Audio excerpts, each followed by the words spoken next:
नीक पाप में ठीक लगे है, कटरैनी के फूल, बरबरी की दृष्टि, करोड़न के पात, करनी हरसिंगार के, कोकिला शतक, जय मन आश्री, हम सुन दास नहीं सीखिए, अंगिका रामायण, अंगिका गीत गीता, ये उनकी रचनाएं पहले भी आ चुकी हैं।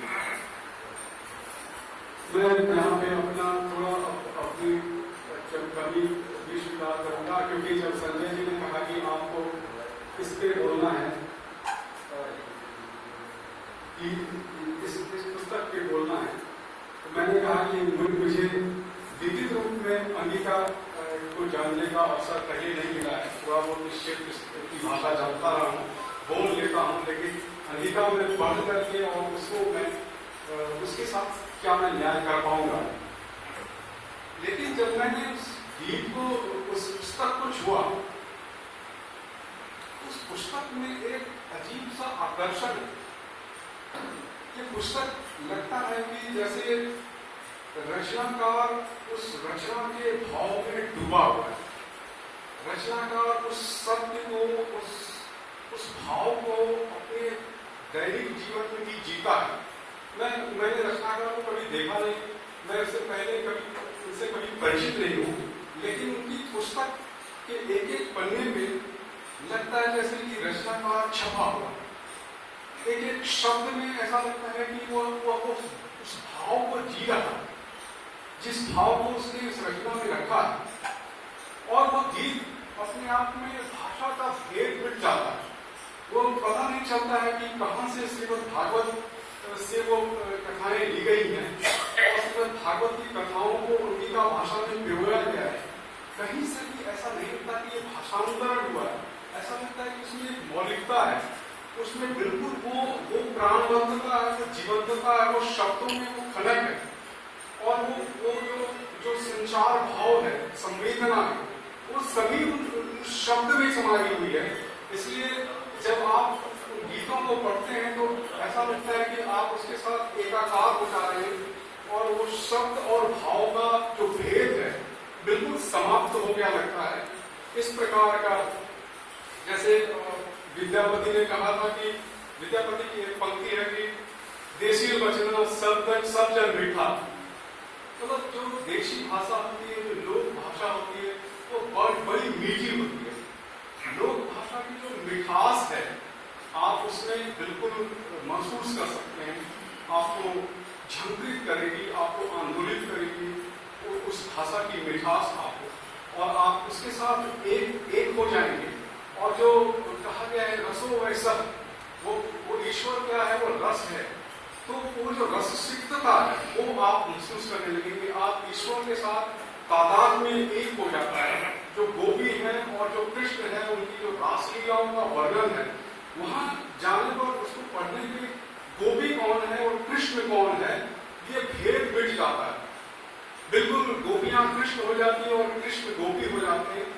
ये जो अद्वैत भाव उत्पन्न होता है, एक अद्वैत भाव उत्पन्न होता है, और उस अद्वैत को भाषा के माध्यम से जो अभिव्यक्ति दी है वो बिल्कुल ही आश्चर्यजनक है, और उसको पढ़ करके उसको अनुभव किया जा सकता है, उसको शब्दों में व्यक्त नहीं किया जा सकता है। जिस प्रकार के भावों को उसमें पिरोया गया है वो शब्दों से परे है, और आप एक भक्त ऐसा कर सकता है, एक लेखक ऐसा नहीं कर सकता है।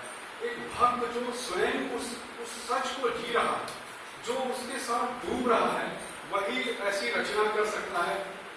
मुझे लगता है कि कवि अपने आप को एक कवित्व के ऊपर तो भक्त की श्रेणी तक ले जाता है, और उस यथार्थ को बिल्कुल उसी रूप में प्रकट कर देता है। हम समझते हैं कि जो प्रेम गीता है वह तत्वबोध का एक लौकिक स्वरूप है। जो तत्वबोध है, जो कहा जाता है तत्वम असि, तुम वही हो, हमारे और ईश्वर के बीच का जो भेद मिट जाता है। सो हम अस्मि, मैं वही हूँ, तत्वम असि, तुम वही हो, ये जो भेद हमारा मिट जाता है द्वैत का, ईश्वर और मनुष्य के बीच का जो भेद मिट जाता है, वो इस रचना में हर जगह मिलता है। ये जो जीव ब्रह्मैक्यता कहते हैं, जीव और ब्रह्म का एक हो जाना, वो हम उस रचना के माध्यम से देखते हैं। और कहीं से बिल्कुल हल्के प्रसंगों में भी, जहाँ की हम देख रहे हैं, एक प्रसंग है, कृष्ण की बाल्यावस्था है, वो पेड़ पर चढ़े हुए गोपियों के वस्त्र चुरा लेते हैं। गोपियां स्नान कर रही हैं, सरिता में स्नान कर रही हैं, कृष्ण जाते हैं और कुतूहल बस या कहिए कुछ सिखाने के लिए उनके वस्त्र चुरा ले जाते हैं। और गोपियां फिर बाहर नहीं निकल पा रही हैं, सच्चाई हुई है, लज्जित है, उनको बाहर आने में दिक्कत हो रही है। उस प्रसंग में कवि इतनी आसानी से एक आदर्श भी प्रस्तुत करता है और एक बहुत ही बड़ा जो दर्शन है वो वहां प्रस्तुत करता है।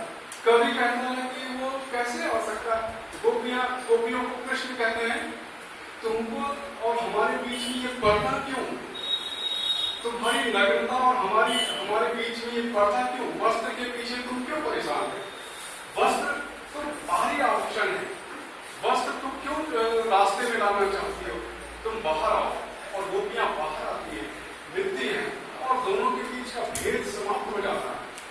ये जो बीच की चादर का समाप्त हो जाना, हालांकि बाद में वो उसको शिक्षा भी दे रहे हैं, कहते हैं कि बिना वस्त्र के उसमें स्नान नहीं करना चाहिए, ये वर्जित है, वर्जना है, तुम्हें उसमें नहीं जाना चाहिए, बिना वस्त्र के स्नान नहीं करना चाहिए।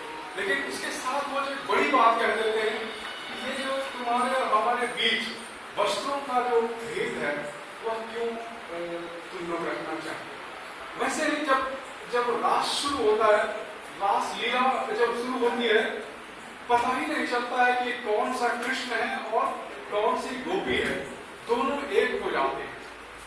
ये जो भाव है ये पूरी तरह से इस प्रेम गीता में भरी हुई है। समय की पाबंदी है, मैं ज्यादा बोलना नहीं चाह रहा हूँ अभी, लेकिन बिल्कुल यह एक उत्कृष्ट रचना है और इसको आप सभी यहाँ जो बैठे हुए निश्चित रूप से सभी श्रोता हैं, सभी पाठक भी आप लोग होंगे, उस पुस्तक को अवश्य पढ़ेंगे। उसके द्वारा हम जो लोक की ताकत है उसको समझ सकते हैं। अभी मैं एक दिन पहले कपिल मुनि तिवारी, प्रोफेसर कपिल मुनि तिवारी को सुन रहा था। उन्होंने लोक पे खुद काम किया है।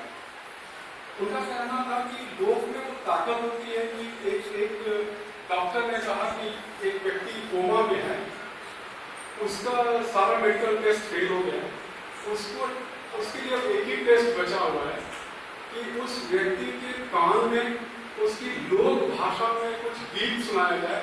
अगर उसमें कोई स्पंदन होता है तो समझो वो बचेगा, नहीं तो वो चला जाएगा। ये जो लोक की शक्ति है, ये जो स्पंदन पैदा करने की शक्ति है लोक की, इसको हमारे कवि ने बहुत बखूबी निभाया है। मैं उनको साधुवाद देता हूँ ऐसी रचना के लिए और आशा करता हूँ कि भविष्य में भी वो ऐसी रचनाएं करते रहेंगे। मैं अन्य सभी कवियों को पुनः एक बार बधाई देता हूँ और ये साहित्य प्रहरी संस्था है, इसको जो कोई भी चला रहे हैं, मैं उनसे अनुरोध करता हूँ कि ऐसे ही आप अलग जगह रखें, क्योंकि आप सभी जानते हैं कि समस्याएं समाज में बढ़ती जा रही हैं। ऐसे इतने लोगों को जुटाने में आपको कितनी मशक्कत करनी होगी, मुझे पता है। ऐसे आयोजनों में लोग कैसे आते हैं, लेकिन अगर ऐसे आयोजन नहीं होंगे तो हमारी जो ज्ञान की परंपरा है, जो योग के द्वारा शास्त्र जैसे धीरे धीरे योग में आता है और ज्ञान जैसे गीतों के माध्यम से, कविताओं के माध्यम से, साहित्य की अन्य विधाओं के माध्यम से लोक में छींच कर पहुंचता है, प्रचलित होता है। वो तभी संभव होगा जब ऐसी संस्थाएं रहेंगी, ऐसे मंच रहेंगे, ऐसे कवियों को प्रोत्साहित किया जाएगा, तभी हमारा समाज अपनी जो उसकी जो संरचना है वो बची हो सकेगी। नहीं तो जो एक बवंडर चल रहा है, हमारा समाज छिन्न भी हो जाएगा, हम अपनी जड़ों से कट जाएंगे और ऐसी जगह चले जाएंगे जहाँ से फिर वापस लौटना संभव नहीं होगा। आप सबों को बहुत बहुत बधाई। इन शब्दों के साथ मैं अपने शब्दों को विराम देता हूँ।